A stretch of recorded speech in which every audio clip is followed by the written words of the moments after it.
नया roommate. Hostel का कमरा नंबर 305 बहुत ही लंबा था। तुमने अपनी मेहनत दोगुनी करनी होगी और ज़्यादा प्रयास करने होंगे। लुदान जी उस स्टूडेंट से काफ़ी अच्छी तरह से प्रसन्न थे। उन्होंने सुना था कि कुछ ज़रूरी बातें समझाने के बाद उन्होंने किसी से भी को बुलाया और निया को पहले वर्ष के स्टूडेंट के लिए तय किया स्टूडेंट हॉस्टल तक ले जाने को कहा। परीक्षा स्थल से निकलते वक्त निया बड़े समूह से खड़े परीक्षार्थियों की ओर देखा और मन ही मन उनके लिए एक छोटी सी प्रार्थना कर दी। फिर वह टीचर के साथ पहले स्टूडेंट के हॉस्टल की ओर चल पड़ी। रास्ते में वह दूसरे विभाग की परीक्षा स्थलों के पास से गुजरी और उसने वही 8 स्टूडेंट देखे जिन्होंने पहले उसका मजाक उड़ाया था। बेशक उन्होंने भी उसे देख लिया। क्या मेरी आंखों को धोखा हो रहा है? क्या ये वही लड़का नहीं है जिसका हमने पहले आज मजाक उड़ाया था? क्या ये अर्बलिस्ट विभाग की परीक्षा पास कर गया? जब उन्होंने देखा कि एक टीचर उसे अपने साथ लेकर जा रहा है तो उन्हें समझ में आ गया था कि यह परीक्षा पास कर चुका। लेकिन जो फेल होते थे उन्हें खुद ही वापस भेज दिया जाता था। केवल वही लोग जो पास होते थे हॉस्टल की ओर आते थे। दुनिया सच में पागल हो गई है। क्या लोग नहीं कहते कि हर्बलिस्ट विभाग की परीक्षा सबसे कठिन होती है? तो फिर ये सब कैसे हो गया? ये सोचकर उन्होंने पहले इतना मजाक जिसका उड़ाया था उनमें कुछ में तो अभी से जमीन में गड़ जाने का मन कर रहा था। खुद ही के मुंह पर खुद का तमाचा बांधने की स्थिति हो गई थी। उन्हें यह और भी शर्मिंदा कर रही थी।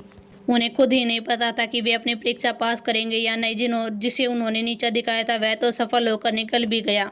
यह तीखा अंतर उन्हें अपने अंदर से उल्टी जैसा महसूस करा रहा था। हो सकता पास होने के बाद भी वह यहाँ की पढ़ाई का खर्चा न उठा सके। अगर फीस न दे पाए तो एकेडमी में नहीं रह पाएगा। इस झटके को सह न पाने के कारण वह खुद को दिलासा दे रही थी। उसके कपड़े देखो, ये फीस देने के बिल्कुल लायक तो नहीं लगता। हाँ बिल्कुल। आखिरकार उन युवकों ने खुद को समझाने का एक और बहाना बना ही लिया और उनका उत्साह फिर से लौट आए। वे अपनी परीक्षा का इंतजार करने लगे, पहले की तरह करने लगे। आखिरकार अगर वे खुद पास हो गए तो फीस तो वे जरूर ही भर पाएंगे। यही सोचकर उन्होंने खुद को तसल्ली दी। निया को हर्बलिस्ट विभाग के दक्षिण पूर्वी कोने में स्थित हॉस्टल दिया गया था। सफेद रंग का वह इमारत प्राचीन यूरोपीय वास्तुकला की जैसी लग रही थी। सच कहे तो पूरी शौर्य एकेडमी पूर्वी देशों के किसी प्राचीन लेकिन भव्य महल जैसी दिखाई दे रही थी। निया का कमरा पहले वर्ष के हॉस्टल की तीसरी मंजिल पर था। हर कमरे में 3 स्टूडेंट रह सकते थे। कमरे में 3 बड़े बिस्तरों के अलावा 3 बेहद से सुंदर बड़ी लंबी मेजें थी। हर लंबी मेजों के दोनों किनारों के सिरों पर एक एक किताबों की अलमारी थी जिनमें किताबें और पोषण बनाने के लिए जरूरी उपकरण रखे गए थे। उसके कमरे का नंबर 305 था। जब निया कमरे में दाखिल हुई तो उसने देखा कि उसके दोनों रूममेट अपना अपना बिस्तर पहले ही सजा चुके थे। निया को देखते ही उनके कदम एक युवक तुरंत आगे आया और मासूम मुस्कान के साथ बोला, नमस्ते, मेरा नाम लकी सिंह। आगे से हम एक ही कक्षा में पढ़ने वाले सहपाठी होंगे, कृपया करके। उसके चेहरे पर सच्ची मुस्कान आ गई। वह मुस्कान किसी पर भी अच्छा प्रभाव डाल सकती थी। निया को लकी की पहली छवि अपने पुराने दुनिया के संयमी और अच्छे दोस्तों जैसी लगी, क्योंकि आने वाले 2 से 3 साल उन्हें उनके ही साथ रहना था। इसलिए निया ने विशिष्ट मुस्कान के साथ उसे नमस्ते कहा। तुम मुझे निशांत कह सकते हो। इस कहानी में आगे क्या होगा जानने के लिए पढ़ते रहिए मेरी ये दिलचस्प कहानी। जो टीचर निया को हॉस्टल पर लेकर आई थी उन्होंने जरूरी बातें समझाने के बाद वहां से विदा लेती है। लकी सिंह ने भी आगे बढ़कर बड़े अपनापन दिखाते हुए निया का सामान ठीक जमाने में उसकी मदद की। हॉस्टल के कमरों में कुल 3 लोग थे। निया को छोड़कर उनमें से एक और सादा नियमों के वाला स्टूडेंट लग रहा था। तीसरे का मामला थोड़ा सा अलग है। निया का नजर उस लंबे कद के युवक पर जाकर टिक गई जो तब से उस जड़ी बूटी औषधि वनस्पति विद्या की किताब में डूबा हुआ था। जब वह कमरे में दाखिल हुई थी वह किताब को बड़ी गंभीरता से पढ़ रहा था। फिर भी निया के दिमाग में आखिरकार ये कौन सा पढ़ाकू है तस्वीर उसकी बन चुकी थी। वह उसे ही देख रही थी। वह सोच रही थी ये कौन सा पढ़ाकू है जो बूट पहनकर बिस्तर पर टांग चढ़ाकर लेटा हुआ। इस युवक की शुक्ल सूरत काफी प्रभावशाली थी। उसकी त्वचा हल्की कांसे जैसी चमक रही थी। उसकी आंखें बाज की तरह तेज थी। वह कुछ कर भी नहीं रहा था, बस यूं ही बिस्तर पर लेटा था। उसके आसपास बेलगाम आवारा जैसी फीलिंग आ रही थी। निया ने जब अपनी निगाह उस दिशा में ली और धीमी आवाज में उसने बताया, वह तन्मय है। 5 महान कुलीन परिवारों में से जटायु परिवार के काले कछुए वंश के सबसे छोटे युवा मालिक काले कछुए परिवार छोटा युवा मालिक। निया ने हल्की भौं सिकड़कर ऊपर देखा। उसने जो गपशप सुनी थी स्टूडेंटों से सुनी हुई बातें याद आ रही थी। यही वह लड़का जिसे बार बार नाकामी मिली थी। फिर भी उसने जड़ी बूटियों वाले विभाग को ही अपनी जिंदगी का रिश्ता बना लिया। यह साल तन्मय निजमी की किस्मत सच में साथ दे रही थी। आखिरकार उसे दाखिला मिल ही गया था, जिसकी वह बरसों से चाह रखता था। अगर निया ईमानदारी से सोचे तो वह तन्मय निजमी से पूरी तरह से अनजान भी नहीं थी। आखिरकार उसने जालिम के लिए फंड के नाम पर जटायु परिवार से काले कछुए वंश का दौरा किया था।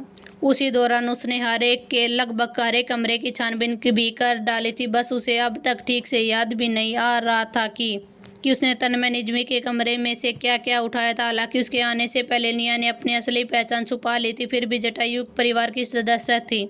पांचों महान परिवारों के बीच रिश्ता बेहद ही नाजुक और संतुलन पर टिका हुआ था। ऐसे में उसे ऐसे कमरे में इतने प्रभावशाली युवा मालिक के साथ रहना, निया को समझ नहीं आ रहा था कि वो आगे जाकर कौन सी परेशानी खड़ी होगी या नहीं। जैसे निया की निगाह उस पर टिकी, तन्मय ने मानो उसे महसूस किया। उसने अपनी किताब से नजरें उठाई, ठुड्डी जरा ऊपर उठाए उसने अपने दोनों दुबले पतले रूममेट को देखा।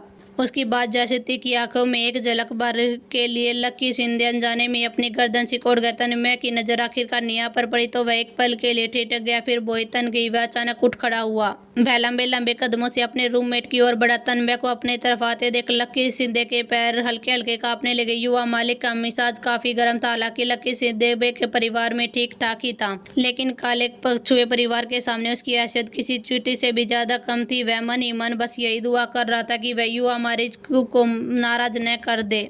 तन्मय सीधे निया के सामने रुका। वह सिर्फ 16 साल का था, लेकिन जब वह 13 साल की निया के सामने खड़ा हुआ तो कद में वह उसके बहुत ही बड़ा ही लग रहा था। उसकी जंगली और पैनी आंखें नीचे झुकाकर निया को घूरने लगी। मैं तुम्हें पहचानता हूँ, तन्मय ने कहा। उसकी आवाज में उतनी ही खुली और बेपरवाह सी थी। उसकी छवि लोगों के मन में बनी हुई थी। और निया ने हल्का सा सिर टेढ़ा किया, लेकिन अंदर ही अंदर वह सोचने लगी कि उसे इस तन्मय के साथ रहना चाहिए या नहीं। सूर्य एकेडमी में आने का उसका मकसद जड़ी बूटियों को सीखना ही नहीं था। वह मौका मिलते ही बाकी विभागों में भी घुसकर तलवारबाजी के और धनुर्बाजों की तलवारबाजी से जुड़ी किताबों को हासिल करना चाहती थी। इसलिए वह किसी से भी झगड़ा नहीं करना चाहती थी। लड़ाई हो जाए तो वह उसके लिए कोई बड़ी बात नहीं थी।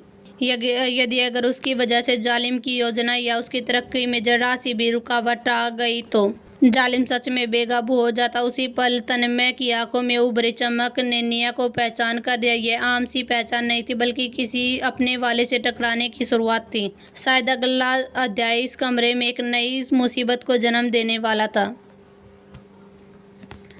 आगे क्या होगा इस कहानी में, मेरे साथ बने रहिए, देखते रहिए यह दिलचस्प कहानी। ऐसा लग रहा था कि निया जिसे वह निशांत के नाम से जानता था, उसने भेष बदलने वाला पोर्शन उसे किया था। यह बात बाहर किसी को पता नहीं थी, और लेकिन उसे अपना लिया था। ऐसा लग रहा था कि यह तथाकथित युवा स्वामी और निशांत एक दूसरे को बिना वजह भीड़ पड़ेंगे। और तभी मैंने सुना है तब जब लुदान जी तुम्हारी तारीफ कर रहे थे। तन्मय ने निया को एक अजीब सी नजर से देखा। उसके मन में बात समझ ही नहीं पा रही थी। निया एक पल के लिए खो सी गई। जब वह टेस्ट के मैदान में थी, सिर्फ एक और उम्मीदवार था जो परीक्षा में पास हो गया था, लेकिन उसने दूसरे व्यक्ति को ध्यान नहीं दिया था। कहीं वह तन्मय ही तो नहीं था? क्या वह इसलिए नाराज था क्योंकि लुदान जी उससे की तारीफ करते थे? अगर ऐसा था तो तन्मय की सोच को समझना ज्यादा ही मुश्किल था। आखिरकार मानकुलीन परिवारों से ताल्लुक रखने वाले शिष्य यह कैसे बर्दाश्त कर सकते थे कि कोई उनसे बेहतर निकले और टीचरों की नज़रों में ज़्यादा सराहा जाए। उसे लग रहा था कि तन्मय निया से झगड़ा मोल लेने वाला है। निया अभी उसके मनोविज्ञान का सही से हिसाब ही नहीं लगा रही थी। अचानक तन्मय ने उसका हाथ उठाया और सीधे निया की तरफ बढ़ा दिया। जैसे लकी सिद्दीकी ने यह देखा कि तन्मय उसे मारने वाला है, वह घबराकर जोर से चीख पड़ा। निया ने बिना ज्यादा दिखाए अपनी शारीरिक साधना को भीतर सक्रिय कर लिया। वह तैयार थी कि अगर जरूरत पड़ी तो वह इस युवा मालिक को जरूर सबक सिखाएगी। लेकिन तन्मय ने मोटी और बड़ी हथेली अचानक निया के कंधों पर रख दी। उसके चेहरे पर एक गंभीर भाव आ गए। उसकी आंखों में कोई बनावटी बन नहीं था, बल्कि सच्चाई झलक रही थी। उसने पूरी ईमानदारी से कहा, कृपया करके आगे चलकर मुझे जड़ी बूटियों के बारे में बस सवाल हो तो मुझे बता देना। निया पूरी तरह से सन्न रह गई। कहा गया था वह तयशुदा नियम है, एक दूसरे को नापसंद करना होगा, दुश्मन की तरह देखना। तन्मय को जरा भी एहसास नहीं हुआ कि उसकी बातों को निया को जड़ से हिला दिया। उसने दूसरे हाथ से जड़ी बूटियों की किताब उठाई और निया के सामने कर दी। पूरी गंभीरता से बोला, अब हम एक ही कमरे में रहने वाले क्लासमेट हैं और एक ही हॉस्टल के साथी भी हैं, तो हमें एक दूसरे की मदद करनी चाहिए और एक दूसरे को सिखाना चाहिए। वह एक पल के लिए रुका, फिर आगे चलकर बोला, मुझे पोषण बनाने में दिक्कत हुई तो उम्मीद आप मेरी मदद करेंगी। और यदि कोई अनपढ़ बदतमीज तुम्हें तंग करेगा तो बेझिझक अगर तुम्हें कोई अनपढ़ तुम्हें तंग करे तो बेझिझक मुझे बता देना, मैं उसकी अच्छी तरह से धुनाई कर दूंगा। ये क्या था? निया तो पूरी तरह से तैयार थी कि तन्मय से सीधे भिड़ंत होगी, लेकिन उसने कभी सपने में भी नहीं सोचा था कि यह जरूरत से ज्यादा जोशीला युवक इतने सादे तरीके से भाईचारे के सहयोग की बात करेगा। दुनिया को थोड़े टेढ़े नजरिए से देखने वाली निया के लिए इस सीन को बचाना काफी मुश्किल हो रहा था। तुमने अभी तक अपना सामान ठीक से नहीं जमाया है ना? तन्मय ने उसकी तरफ इधर उधर देखा, फिर उंगली उठाकर जड़ बने खड़े लकी सिंध की तरफ इशारा किया और आदेश दिया, इधर आओ, हम दोनों मिलकर इसका सामान ठीक करते हैं। जिस लकी सिंध की हैसियत भी एक हॉस्टल रूममेट की ही थी, उसे पूरी तरह से नजरअंदाज कर दिया गया, मानो वह तन्मय की जबरन थोपी गई गुलामी पर दिल ही दिल रो रहा था। जब उसने देखा कि निया और उसके साथ व्यवहार जमीन आसमान का फर्क है तो लकी जिंदगी की आंखों से आंसू निकलने लगे। अभी तो कह रहे थे एक दूसरे की मदद करेंगे, एक दूसरे से सीखेंगे, फिर मैं अकेला क्यों मजदूर बन गया? निया हक्की बक्की रहकर तन्मय को देख रही थी, जो लकी सिद्धवे के साथ लेकर उसका सामान सहेजने में लगा हुआ था।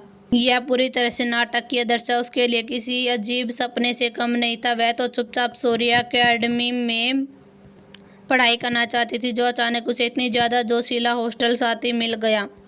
लेकिन हालात देखकर साफ लग रहा था कि किसी मानकुलीन परिवार के इस युवक के घर के कामों में जरा सा भी हुनर नहीं था। उसके हाथ लगते ही निया का सामान बिखरा हुआ अस्त व्यस्त हो गया।